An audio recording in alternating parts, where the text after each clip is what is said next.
Hello everyone. I saw there's a lot of confusion on how to listen to certain events and be able to access the player. For instance, the block break event doesn't reference the player at all, so I'm just going to make this tutorial on how to make a simple plugin with references to the player. So for example, you can send a player a message when they break a block. If you haven't watched my last tutorial, go check that out so that you can get set up. If you're already set up and you just want to learn how to make this block break plugin or just a similar plugin with reference to a player, then feel free to continue watching this video. So let's just go to our IDE. I'm gonna hide my game. In the last video, we set up the whole project and we made sure to create an example command just to kind of get the feel for everything. This video, we're gonna talk about event systems, which I learned by doing some research. I looked through some GitHub repos from other plugin developers, particularly the ones who got early access. They implemented something similar, and so I learned from them, and now I'm gonna bring it to the public. So I'm gonna name this package listeners, which is actually, I'm just gonna do systems, because we're gonna be using event systems to provide a player reference to something like a block break event. So I'm gonna call this block break event system. And then we're gonna do extends entity event system. So this is the class that we need to extend for any entity type event system. At least that's what I've seen so far.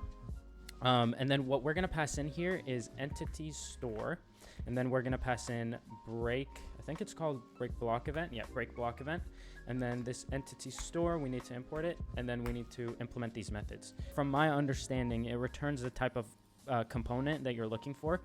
Okay, so this index right here is what we're going to use to get a reference to the entity store from the archetype chunk. So archetype chunk.get reference to index. Now we have an entity store reference. I'm going to call this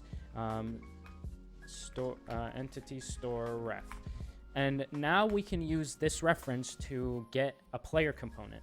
So what we're going to do is we're going to do store, which is this store right here, dot get reference. Dot get component. And you can also, by the way, add component here. So, but for now, we just need to do get component. We pass in our entity store reference, and then we pass in the component type we need. Since we're looking for a player, we're going to do player.getComponentType. So this is going to automatically, this method is going to automatically cast to the component type we're looking for, and it's going to return this component type.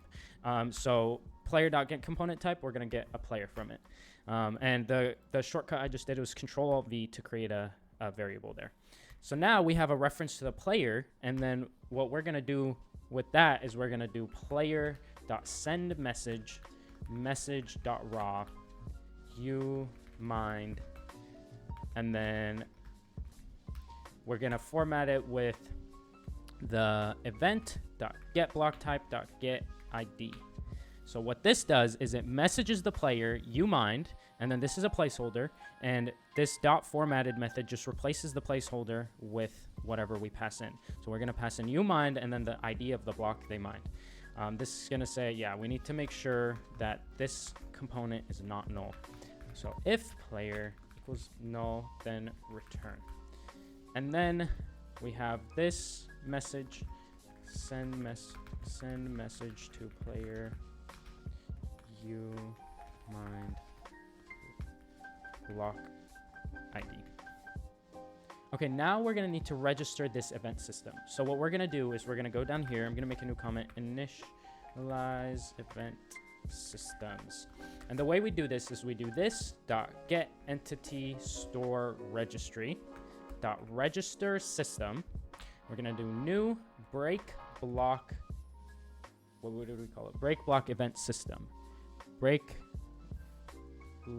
Or we called it block break event system. So now that it's registered, we should be able to see this message sent to a player every time they mine a block of some sort.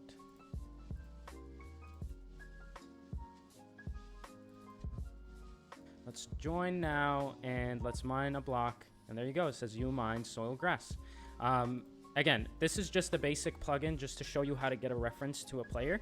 Once you get that reference to the player, you can do anything or more that you traditionally might have been able to do with Minecraft plugins. I hope you guys found this tutorial helpful, and I'll make another tutorial in the future if anyone requests it.